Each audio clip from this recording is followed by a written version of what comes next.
Greetings, YCUT fans. Remember this guy from the Get Back documentary? That's Mal Evans, who fortuitously met the Beatles in 1963 and became their road manager, assistant, confidant, and friend until his tragic death in 1976 at age 40. His unbelievable life story hasn't really been told until now. I recently spoke with widely acclaimed Beatles author and professor Ken Womack and Gary Evans, Mal's son. They've adapted Mal's long-lost archives into a captivating new biography. No matter how much you think you know about the Beatles, I guarantee you will learn something new. I hope you enjoy this fascinating chat with Ken Womack and Gary Evans. And as a fair warning, you can't unhear this. Welcome, Ken and Gary. I'm thrilled to have you here today. I think my audience is going to love this. It's a real treat. People listening may or may not be familiar with Mal or his role in the Beatles story. So just lay it out for someone who may be a casual Beatles fan. Who was Mal Evans, and why is he a name that every Beatle fan should know? Yeah, he's the central ingredient. And one of the things we really began to ascertain in the 3 years we've been working on this is just how central he really was, right? I mean, everybody needs a Mal. Anyone who engages in the production of art, and art is a social production, needs somebody who is championing them and looking after them. He was a best friend to each of them, and that really comes across in the story, that he wasn't just a road manager. He was embedded with them. He lived and breathed their story second by second, and he was a brother to them, I think, or even an uncle. My Mal awakening was in Peter Jackson's Get Back film, in which Mal kind of shows up as this omnipresent, sometimes scene-stealing character, and I was so curious to learn more about him. And now this biography, I think, gives us so much more information about who he was.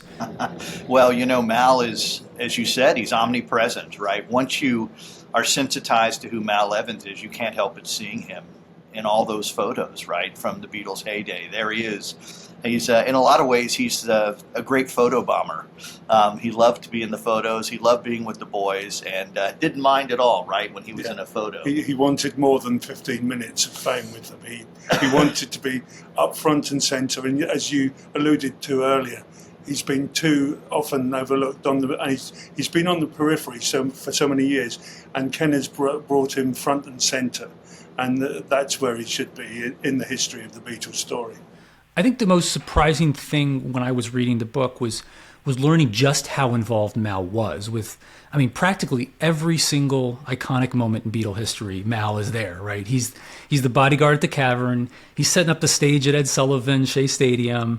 Sergeant Pepper, he's going to libraries to get photos for the cover. Like, leases the bus for Magical Mystery Tour. He's setting up the amps at the rooftop gig. I can go on and on. It's all in the book, but he's almost like, do you remember the Forrest Gump, the movie, where he's kind of like at every single historical moment, but kind of off camera a little bit? I think he's very much like that in the Beatles story. And to think that here's the biggest band in the world ever, and it comes down to two people, and one of them does the bulk of the physical work. It's actually unbelievable that Mal did all this. What a juggling act. And there's only 168 hours in a week. I think he did 169, and they're fully awake. Yeah. I think he's also intensely creative in a way I didn't realize, too. We get glimpses in the book of this, like he's the songwriter, producer, poet, artist. When you watch Get Back, and my dad's helping Paul with Longer Minding Road. Like standing better. Well, yeah, put weight in there and standing there. This is just this is the evidence that my dad was embedded in the studio with the guys, and this could have happened multiple times, where my dad's helping them, to write songs. So he was actually quite smart, quite lucid, very well read, and he'd taken art lessons, sketch artistry in his youth, and you can tell by his drawings. There's a lot of flair to them. Quite a poet, had great aspirations. I guess that's the larger thing I discovered, right, is he has this inner life that has ambitions. He loves being Badfinger's producer and helping, to see them through to that top 5 hit, having his song on the Ringo album. These are big moments for him, and I guess the shame is he couldn't have had more. We don't want to overlook what a company man he was, right?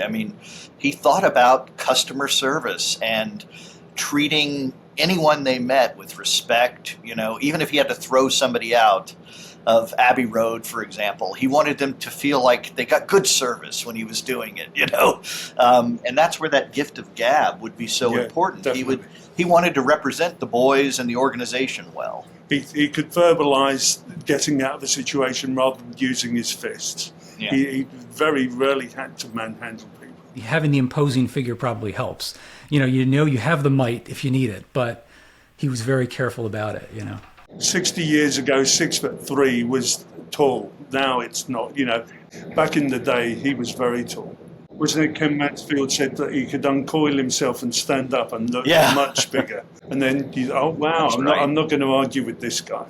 Despite his size, though, right? There's also this other quality to him that it's like he's also very gentle. It seems like. Oh, he's a pussycat. He is very gentle. Yeah. There's also these instances of him being taken advantage of, right, by so many people around him. Like you said, he co-wrote a few songs or helped Paul with some songs, but he's never credited for it. He doesn't get royalties. He doesn't get anything. He's on a meager working salary for them. The love he gave wasn't necessarily the love he got back. Yeah, possibly. Yeah. Although they did adore him, there's just no doubt. There was, on that level, they loved the guy. I have no doubt, and maybe this is just my perspective, but Mal, as I said from the beginning, exits the story at the wrong time. For all the tragic reasons we know, he exits the story at the wrong time. His reward, like Neil's, was not coming yet, right? Yeah. It was out there still. It was a year or two after. At least, and imagine Mal getting to live into the days of the CDs in '87 or, Anthology in the 90s, the Beatles One, the remasters, Beatles Rock Band. I mean, he would have been playing it more than anybody, right? It's a shame because I have no doubt Mal would have been taken care of in all those ways. In the same way that, when he died, they were simply still trying to figure out how they were going to rebuild Apple. And as I get older, I'm now 62. 40 seems such a ridiculous age to be taken out on this planet.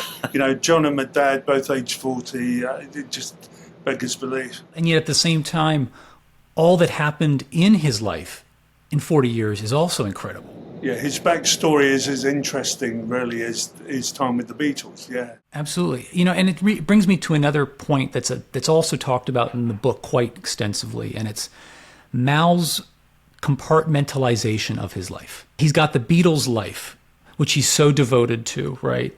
And then periodically he comes back to you and your mom and your sister, and it's like there's this whole separate world that he's also existing in, trying to.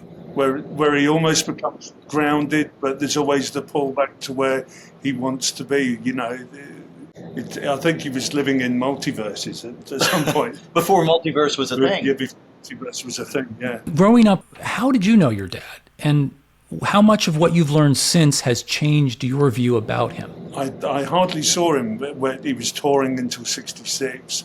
And then post that, we moved down to London to be in the middle of where the Beatles were living. And we seemed to see less of him then because he didn't have to make the effort to come back to Liverpool to see us. That was the irony of moving down south. But every moment I spent with the guy was precious. And I couldn't have asked for a better father. He should have been a better father, but post this, now looking back, I forgive him. I don't think many people would have gone through the process that he did and would have stayed as grounded and as lovely as he was. For all his faults, I just loved him as a human being. And I think that comes across in the book. You can't help but like the guy. And I think the Beatles were very lucky. And I know they know they were lucky that he came into their orbit. You couldn't have asked for a better road manager, or primarily, you couldn't have asked for a better friend. It seems like a pretty wild story, right? How the book itself came to be. Can you talk a little bit about that? Sure. So when Gary and I first got to know each other over Zoom during the beginning of COVID in those early lockdown days, I knew within minutes of meeting Gary that I would be there to tell the story. He's just lovable, like a certain Beatles road manager. There's a lot of Mal right here. Thank you. And I said, "Do you have all this stuff? Is it true that there is all this material?" And he said, "Do you want to see it?" Of course he wanted to Of course I wanted to see it. And, it became pretty clear that Mal was the Beatles' first historian. He was a pack rat. He kept everything. He knew that something important was going on in some of those years. They didn't know what it was going to be, but certainly by the end, they knew it was world eclipsing. So on the one hand, we had more information than normally you can use for a book. Hundreds of thousands of words, several thousand photographs, recordings, you name it, drawings. But it also became clear that there would need to be a lot of fleshing out. So I called a few hundred people, easily logging in hundreds of hours of interviews so that we could make sure we were getting corroborative evidence, but also people's impressions of what Mal was sharing impressions about in his narrative. I wanted it to come alive.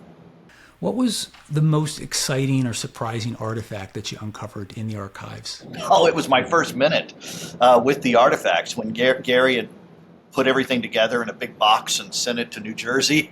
And I knew exactly where I was going. I went right to May 9th, 1969. Paul had confided in him that was the day they broke the Liberty Bell of the Beatles. And I thought, well, what would Mal have been feeling when his idols, when his world was collapsing, right? And I went right to that date in the diary, and there were no words. Just a picture of Paul losing his mind, which is, I'm sure, how Mal felt. Yeah. When they were trying. The other three Beatles were so desperate for them to sign with Alan Klein. A decision about which Paul has been nothing but correct, in these many decades since. So that was the first place I went.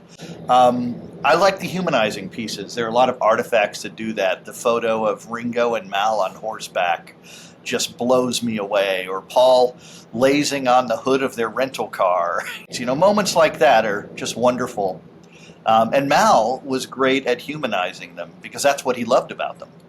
One of my favourite images is my dad with a Yoko Ono t-shirt on. And I didn't know until about an hour ago that the guy who took the photo was John Lennon. And that's totally blown me away. I'm curious about the experience for you in reviewing the diaries. When they came back to us in '88, and it was, the words literally jumped off the pages, and you think, "Wow, Dad, your name should have been up in lights. Look at this. Look at early '67 when you're living with Paul. You're living with him for several months. You're fully embedded with the guy. You're living and breathing the Beatles story. He spent more time with them than anybody else apart from their wives and girlfriends. As you said, he was always there. The thread is primarily he loves everybody. He loves he loved my mum, he loved his kids. He had a strange way of showing it at times, but he just loved everybody. I'm curious for Ken too, as you were reading through the diaries and as you were processing all this information about him, did your perception of him change as you were researching and writing? When you get this close to a person and you learn so much more than maybe a person in a normal lifespan would ever want you to know, in spite of the flaws. And Mal was honest about his flaws. Yeah, he knew. I still love him, and I still recognize his role in this narrative that we all love and that will endure for centuries. Mal was such an important cog. He's the guy who, would allow them to stay up all night because he could make a meal or run to Sound City or someplace and get new instruments, wake up the owner in the middle of the night. Whatever it happened to be, Mal would do it in the service of their music. And I really had me rethinking a lot of what I, as a professor, when I think about literature, right? We have this image of the solitary genius working in the middle of the night, which has never been true. Certainly people work on their art in the middle of the night, but they have a team of people who are their champions. And I came away with those feelings about Mal. You can feel that collision course as you experience his story, the launch over the longitude of his life. And every time I would get to that point, I would think it didn't have to end this way, sort of like the Titanic, right? Yeah. Don't speed through an ice field, those sorts of things. And you hope against hope, but of course, history is what history is. Talking about him being on the Titanic and the icebergs looming ahead, I want to be the lookout and say, Dad, it doesn't have to end like this. You are such a wonderful, beautiful person. Don't blow it. As John said, don't FUCK it. When he was talking about the book, it is so sad. I think it's also reflective of its era, right? Had Mal struggled with those same problems today, I think there would have been ways for him to get the help he needed, right? That is so true, right? His story would have ended beautifully rather than tragically. We would have reached out. He missed us, and back in '75, it was expensive to ring back home. It was a lot of dollars, and it was very. Once or twice a month, maybe he'd ring up. He just didn't have the funds. Well, and to a keep mental in health, contact. you wouldn't talk about a mental health crisis either. No. Our thinking about mental health was in the dark ages. Our thinking about, not that substance abuse is necessarily improved. People still have, abuse problems. But in 1975, I remember my health textbook, they said, cocaine wasn't even addictive. It turns out that was wrong. So it was like another time. It was an analog time, really, in so many ways. Definitely. It seems more than 50 years ago in that respect. Yeah. The way things were. Well, so I want to flip that tragic end around. Let's say had it not happened, what do you think Mal would have gone on to do immediately thereafter and then in the decades since? Mal would have been part of the rebuilding of Apple. Yeah. On its course for what it has become today. I mean, the Beatles always had a very small group of trusted folks, and he was a member of that small group. He would have been part of that incredible renaissance that we saw just beginning after the partnership dissolved, and of course goes right on into the present day when the Beatles are number one again. So. Were there any stories you heard from family or friends or anyone that you hadn't heard before? Maybe this is more for you, Gary, but that you hadn't heard before that would really surprise you? Well, there's so many. I'm trying to delve into my mind So he's talking to Bob Dylan, and my dad said, "Oh, George is really happy about his friendship with you." And then Dylan comes back, "I regard you as a great friend, Mal," Things like that. It's little snippets of how he affected people in relationship to himself. Clearly, he's always on their minds. The Beatles when they're even not Beatles anymore. Mal's the first person they seem to call when they need something.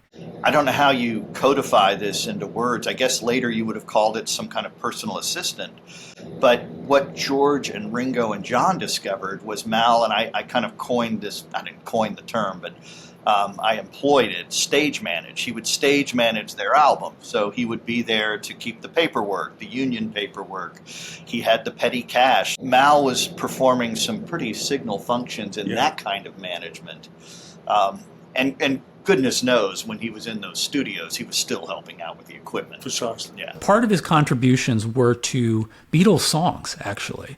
And, for the fans of my channel, they know that what I like to do is I break down the actual songs and I extract the little pieces, the little anomaly maybe you didn't hear the first time you listened to it, right? And Mal contributed a lot of things to Beatles songs, a lot of them uncredited. And so what I want to do with you both, if you're game for it, I want to play a couple of these and see if you can guess where they're from. And what I've done is I've isolated them so it's just the part that Mal plays. You might not hear the whole context of the song, and I want to see if you can guess it. Also for my audience to see if they can guess it. Yeah, this is going to be tough because we want the A. All right, let's see if we can. Let's do the first one. See if you can tell what this one is.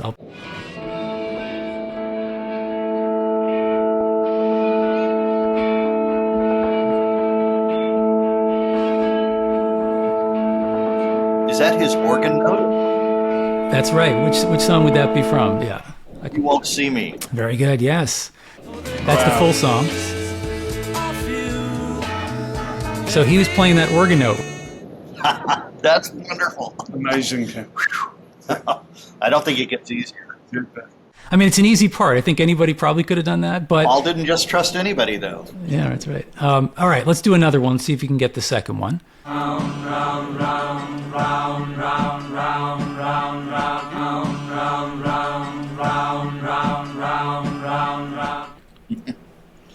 Dear Prudence. Let's do a third one here. This one's kind of a crazy one if you can hear what's going on, but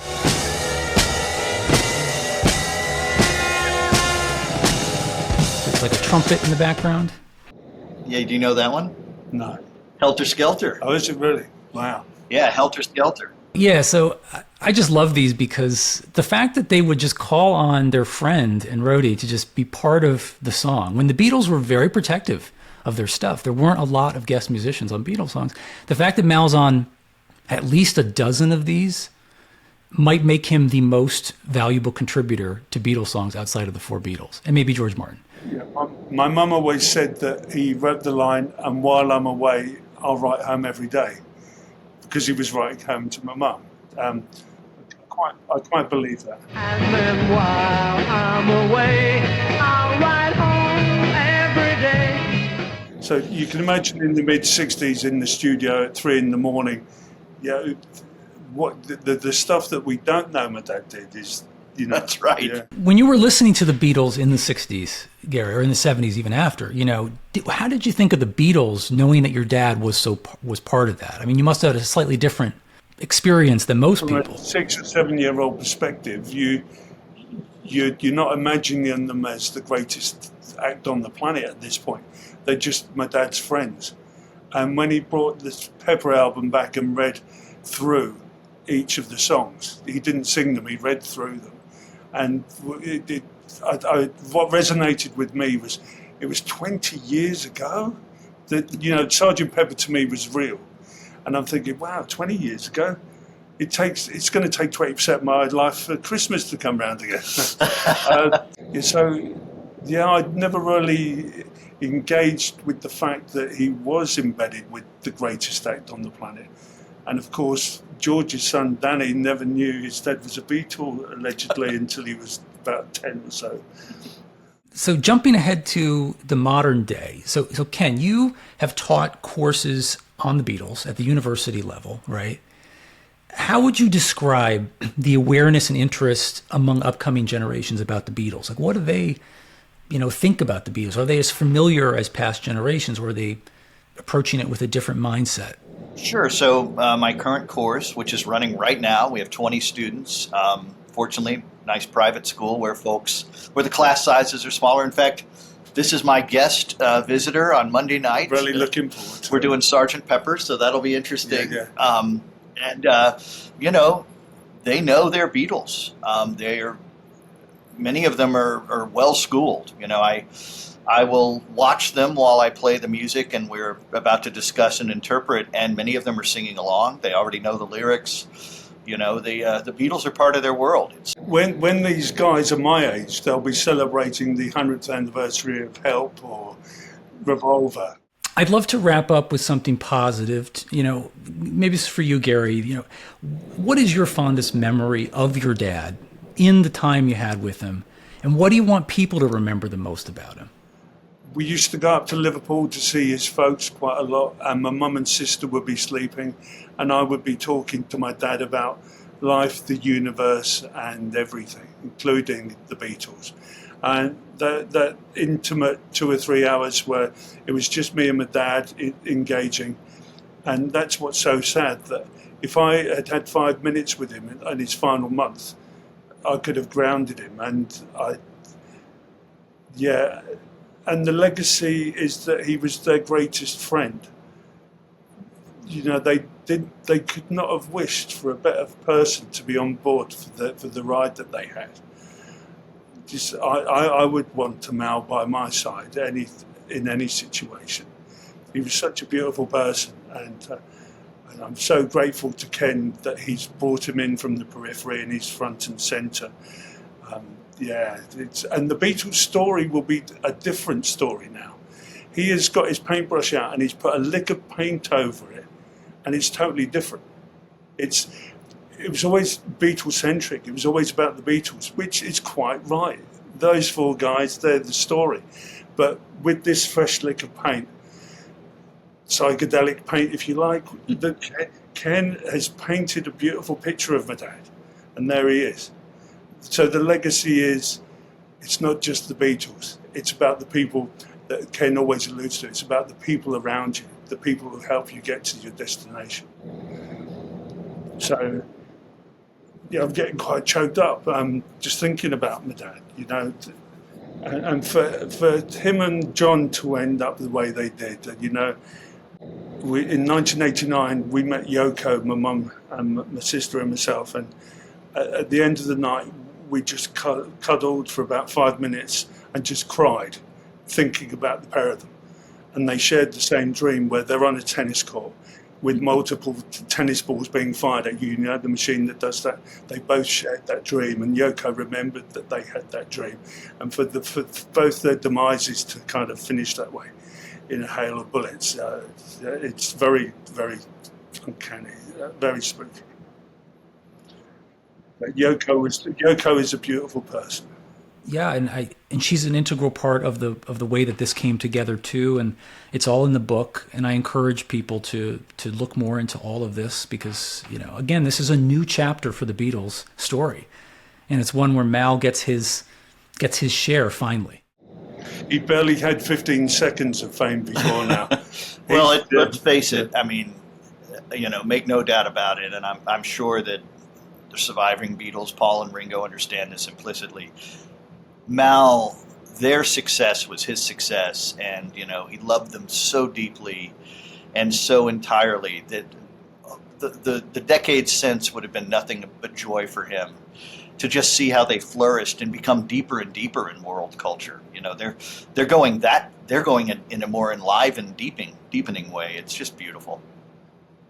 Yeah, if you take my dad out of the equation, there would have been another guy, but nobody would have been my dad. Yeah, great way to put it. Well, thank you both, and again, as a ringing endorsement to my audience, you know, if you think you've uncovered every piece of Beatles lore, there's something new for you in this book, and that's no easy feat for this band. For my dad's book to be released the week that they've got their #1 back in the UK, incredible. Right. I'm just looking forward to the movie. What a movie that would be, yeah. Anyway, I want to thank you both, Gary and Ken, for sharing this, this time with me and my audience. And more broadly, thank you for sharing, your dad's story. I think this is something that expands the Beatle universe in a really meaningful and really uncovered way. And I know that people will enjoy this book for years to come. So kudos to you both. Well, thanks for the work you do, pal. Thank you very much. Maxwell Silver.